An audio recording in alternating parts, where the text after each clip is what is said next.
Yeriko. Yesu Kristo alikuwa anahubiri Injili na Biblia inasema wakafika mahali panaitwa Yeriko. Hata alipokuwa akishika njia kutoka Yeriko. Hata aliposhika njia kutoka maeneo yanaitwa Yeriko pamoja na wanafunzi wake.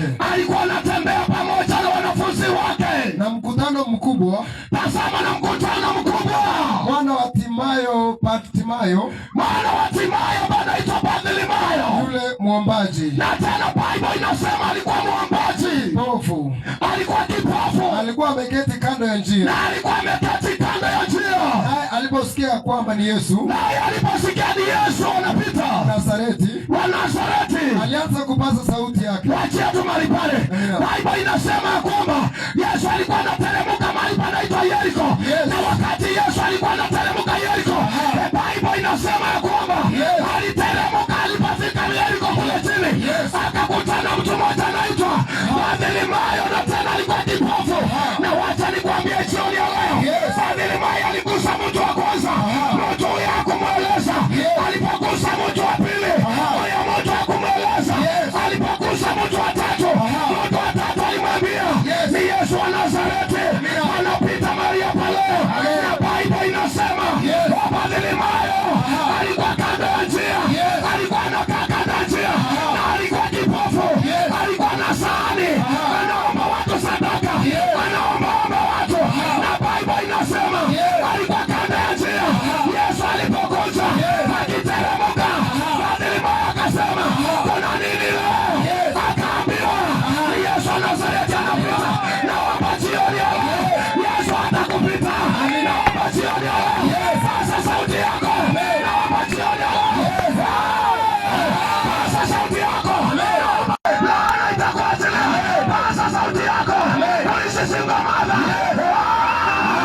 Pasa sauti yako. Sema Jesus. Are you ready? Yes. Bartimayo alikuwa kipofu na alikuwa kando ya njia. Kazi yake ilikuwa ni kupingisha sahani. Mbeo jirano. Mbeo 10. Mtu anaona 100 ametupa hapa, anachukua 100 anamwekea kwa bole.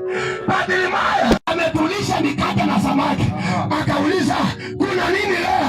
Mtu mmoja akamwambia, akauliza mwingine kuna nini leo? Akamwambia ni Yesu wa Nazareti anapita hapa leo. Watu sio hisabu wanaulizana kuna nini leo kwa hii kona? Kuna nini leo kwa hii soka? Ambia jirani Yesu wa Nazareti anapita hapa leo.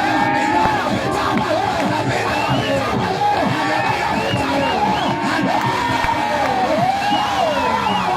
Yesu anapita hapa leo. Lakini wale aliposikia ya kwamba Yesu anapita, Biblia inasema alipasa sauti yake akiwa kando ya njia. Ninaomba jioni ya leo, laana kando ya njia lazima itakuachilia. Laana kando ya njia lazima itakuachilia. Laana ya waganga lazima itakuachilia. Upofu ya wachawi lazima itakuachilia. Umasikini ya waganga lazima itakuachilia. Uchafu ya wachawi lazima itakuachilia.